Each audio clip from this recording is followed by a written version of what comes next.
महाराज जटायु, नागों को संदेह है कि आपने नागराज पंचफन का अपहरण किया है। यदि आपकी अनुमति हो तो उनके प्रतिनिधि स्वयं यहाँ आकर देख ले कि नागराज पंचफन यहाँ नहीं है। उनकी सेना हमारी सीमा के पार खड़ी है। उनके प्रतिनिधि को हम अपने राज्य में नहीं आने देंगे। असंभव है ये। मेरे विचार से हमें आम सहमति के आधार पर निर्णय लेना चाहिए। मैं भी अनुमान से सहमत हूँ।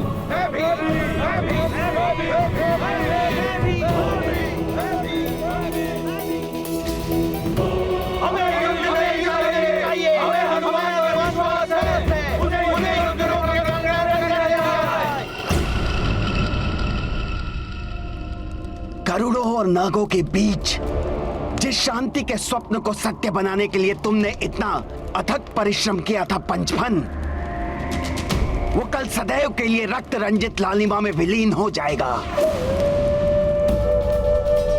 सूर्योदय की प्रतीक्षा करो पंचफन। युद्ध के दूत अपनी यात्रा प्रारंभ कर चुके हैं। कल प्रातः हमारा प्रयोजन सिद्ध होगा। गरुड़ों का सर्वनाश होगा और दिव्य पंख हमारा होगा।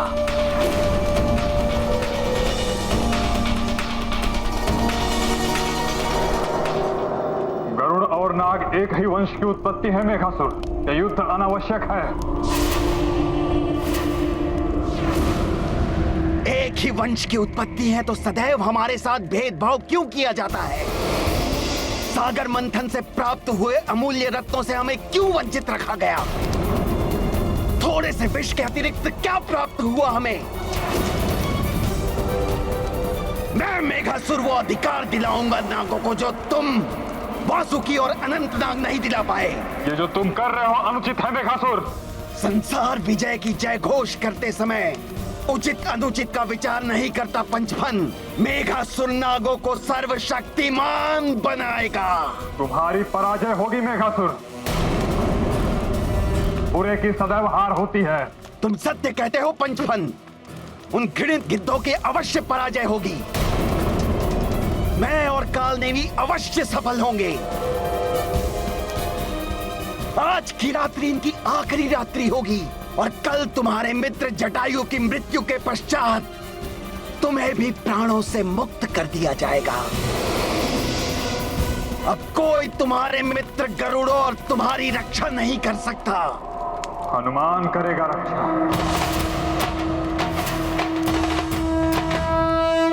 हनुमान।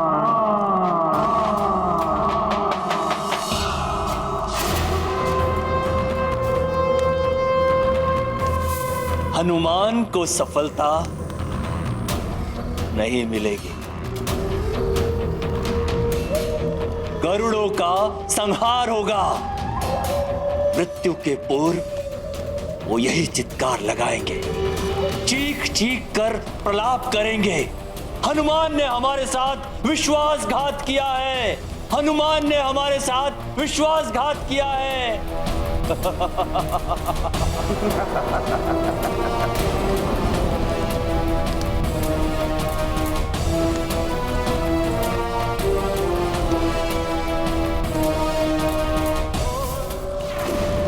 इतना बड़ा षड्यंत्र रचा गया है। हनुमान को समय रहते ये सब ज्ञात नहीं हुआ तो अनर्थ हो जाएगा।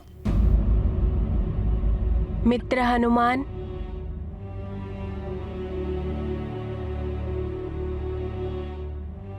मित्र हनुमान, अब ऐसा प्रतीत हो रहा है कि ये युद्ध टल जाएगा।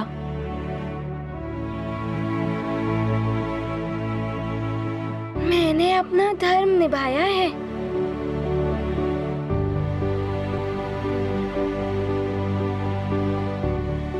हनुमान, मैं आपका आभारी हूं। आपने पुनः हमारी रक्षा की है। परंतु मैं महाराज नागफन की सुरक्षा के लिए चिंतित हूं। मैं आशा करता हूं कि कल सुबह तक नाग प्रतिनिधि को सत्य का ज्ञात हो जाएगा और उसके पश्चात हम सब मिलकर नाग पंचफन को ढूंढने का प्रयास करेंगे। जी महाराज। हनुमान, आज आप हमारे विश्राम गृह में विश्राम कीजिए। कल का सूर्य शांति की एक नई किरण लेकर आएगा। युद्ध के बादल शांति की लहर से कम हो रहे हैं।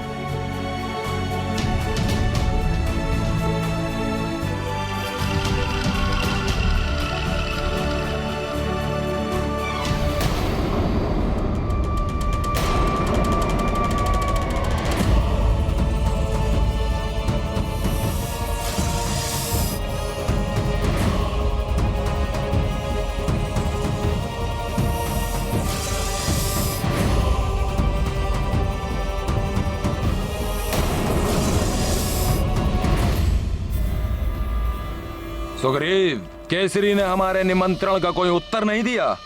भैया, हमने दूत भेजा है, वो पहुंच रहा होगा। मैं चाहता हूं कि केसरी को यह ज्ञात हो जाए कि महानतम वाली अब किष्किंधा के महाराज बन गए हैं। किंतु भैया, ये किंतु परंतु, त्रस्त आ गया हूं मैं इस किंतु परंतु से। यदि केसरी ने स्वयं यहां आकर मेरा अभिनंदन नहीं किया तो मैं ये बलपूर्वक भी कर सकता हूं। इस सभा में भाग लेने के लिए आप सब आमंत्रित हैं। महाराज बाली।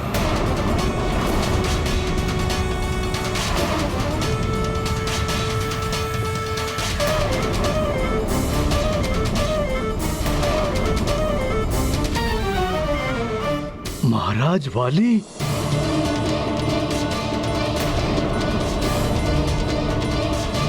दूत, शीघ्र बताओ, मित्र ऋक्षराज सकुशल तो हैं?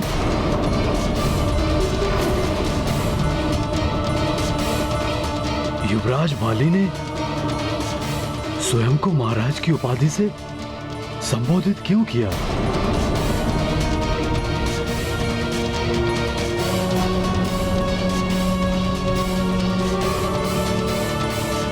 महाराज केसरी। प्रणाम महाराज। प्रणाम राजपुरोहित जी।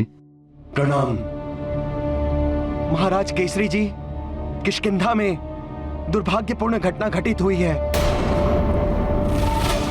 युवराज ने अपने पिता महाराज को सिंहासन से उतारकर उनके सिंहासन पर स्वयं आसीन हो गए हैं। हम बड़ी कठिनाइयों से अपने प्राण बचाकर वहां से निकले हैं। जी महाराज केसरी जी, अब किष्किंधा के राज सिंहासन पर महाराज वाली विराजमान हैं।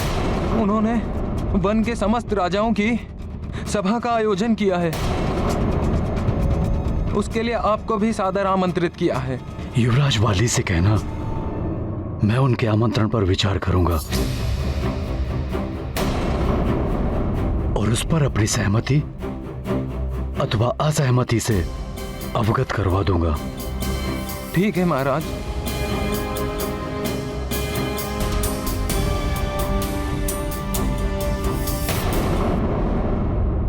मेरे मित्र मेरी प्रतीक्षा कर रहे होंगे।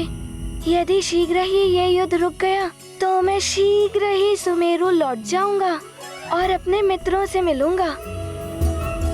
तुम भी मेरे साथ चलना। मैं अवश्य चलूंगा भैया हनुमान।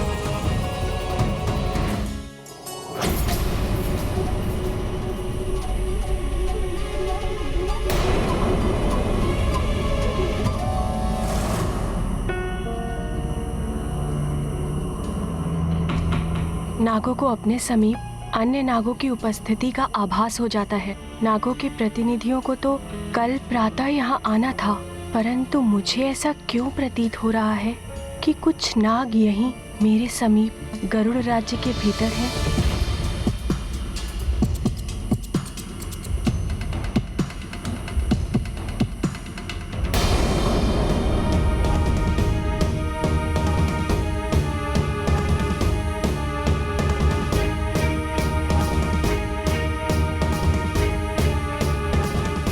कितनी कठिनाइयों से मित्र हनुमान ने शांति प्रस्थापित की है। यदि अन्य नाग यहाँ नहीं है और मैंने केवल संशय के आधार पर किसी को भी सचेत कर दिया तो गरुड़ शांति का प्रस्ताव ठुकरा देंगे। नहीं नहीं, मैं किसी को कुछ नहीं बताऊंगा। मुझे स्वयं जाकर देखना चाहिए। यदि अन्य नाग यहाँ है तो मुझे उन्हें अनुरोध कर यहाँ से लौटाना होगा।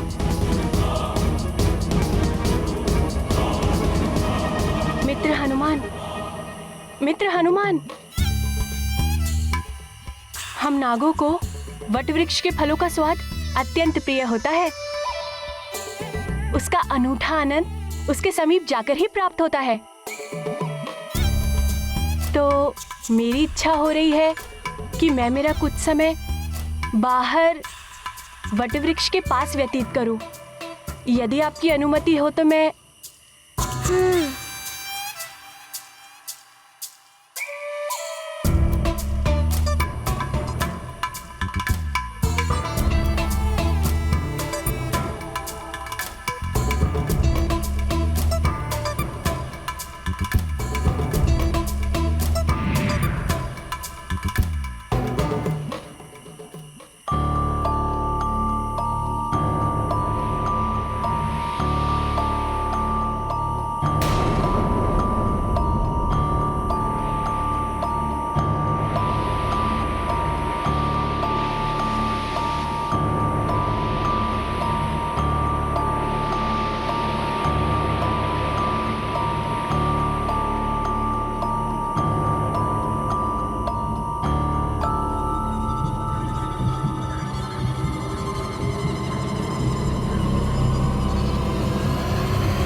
चलो ले चलो इसे, उधर झाड़ियों में अति शीघ्र ले चलो।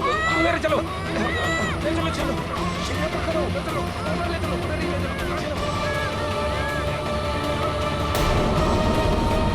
भूषण समीप के वट वृक्ष तक गया था, अभी तक लौटा क्यों नहीं? ये बाली का जाल है महाराज केसरी। मैं इसलिए शीघ्र ही आपको चेतावनी देने के लिए यहाँ पर चला आया कि आप बाली का निमंत्रण स्वीकार ना करें। महाराज उसकी योजना है कि वो अपनी सभा में समस्त राजाओं को बुलाकर उन्हें कारागार में डाल देगा और फिर स्वयं को महानायक घोषित करके अपनी प्रभुता स्थापित कर देगा। महाराज, मित्र ऋक्षराज मेरे दुख एवं सुख के साथी हैं। वो मेरी विपत्ति में सदैव मेरी ढाल बनकर खड़े रहे। जब कालदेव मेरे प्राण हर कर ले गए थे तो वो मेरी एवं मेरे परिवार की सहायता के लिए दौड़े चले आए थे। आज उनके संकट का समाचार सुनकर मेरा हृदय द्रवित हो रहा है। कुछ भी हो, उनकी विपत्ति के समय पर उनकी सहायता के लिए मैं अवश्य जाऊंगा। परंतु महाराज केसरी जी, बाली की महत्वाकांक्षा ने उसे अंधा कर दिया है। हो सकता है वो आपको भी क्षति पहुंचा दे। महाराज,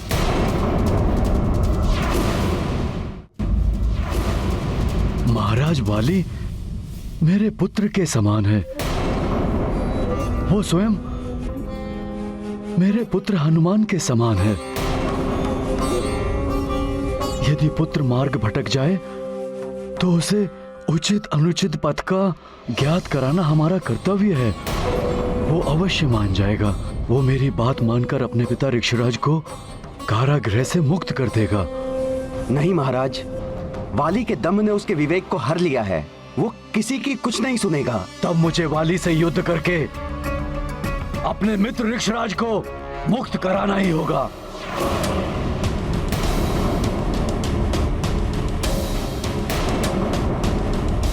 नहीं स्वामी, आप जानकर संकट के मुख में प्रवेश मत कीजिए। हनुमान भी गरुड़ राज्य गया हुआ है। आपको हनुमान के लौट कर आने की प्रतीक्षा करनी चाहिए। तब तक बहुत देर हो जाएगी अंजना। हनुमान के लौटने पर उसे किष्किंधा भेज देना। मेरे मित्र ऋक्षराज और उसके दोनों पुत्र वाली और सुग्रीव पर भयंकर संकट छाया हुआ है। वाली में अनेकों सद्गुण हैं। वो अवश्य किसी के दुष्प्रभाव से प्रभावित है। मैंने विलंब किया तो न जाने वहां क्या अनर्थ हो जाएगा। तुम चिंता मत करो, मुझे विश्वास है वाली मेरी बात मान जाएगा। किष्किंधा के लिए मेरे प्रस्थान की शीघ्र व्यवस्था की जाए।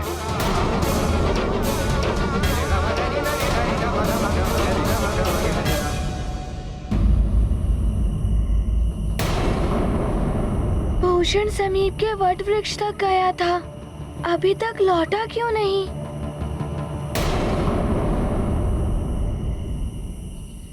हनुमान भैया, मैंने एक भयावह दुस्वप्न देखा। रक्तपात, जनसंहार, मृत सैनिकों से पटी रणभूमि, जिसकी कल्पना ही इतनी डरावनी है, वो प्रत्यक्ष में कितना भयावह होता होगा। नागों और गरुड़ों का युद्ध टल जाएगा ना?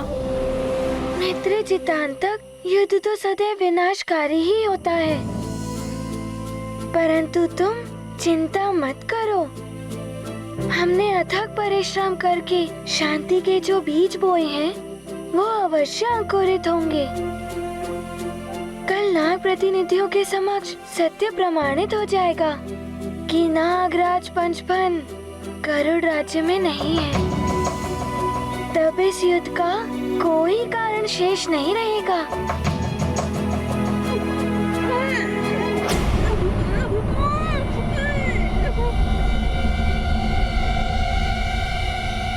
ये कैसी ध्वनि थी? तुम्हें नहीं सुनाई दी? नहीं तो, मुझे तो कुछ सुनाई नहीं दिया। ये ध्वनि मेरा भ्रम था या किसी भावी अनिष्ट का संकेत? चिंता करना तो हनुमान के स्वभाव के विपरीत है, तब भी मेरा हृदय इतना व्याकुल क्यों है? आपने तो मुझे आश्वस्त कर दिया हनुमान भैया, और स्वयं इतने अधीर हो रहे हैं। मैं भूषण को लेकर आशंकित हूँ। बाहर जाकर देखता हूँ वो कहाँ रह गया। रुकिए हनुमान भैया, मैं भी आपके साथ चलता हूँ।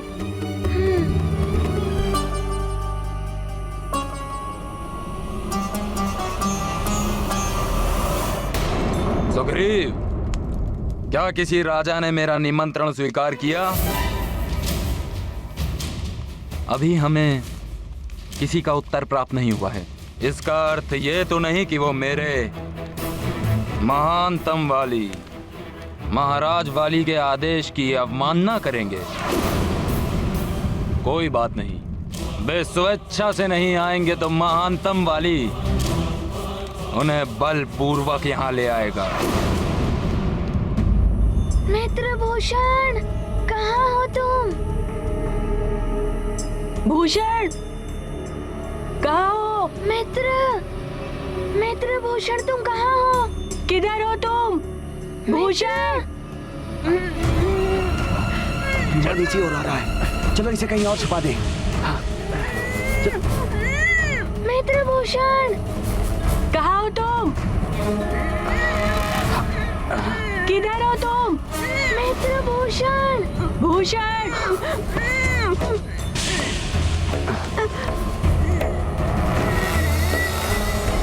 कहाँ हो तुम?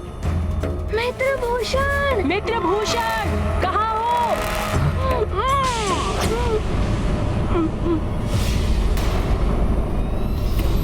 भैया हनुमान, आपको ये ध्वनि सुनाई दी? नहीं तो? हाँ, संभव हो सकता है कि भूषण हो। मित्र भूषण! मित्र भूषण, हम तुम्हें ढूंढ रहे हैं। कहाँ हो? गया। वो आकृति, वो तो तुम्हारे मन का भय है, बस झाड़ियाँ ही तो हिल रही हैं। चलो जाकर देखते हैं।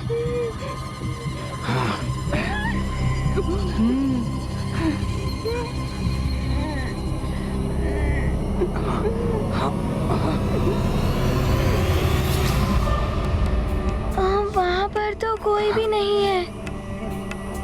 अब हाँ, चलो उस तरफ जाकर देखते हैं। हाँ।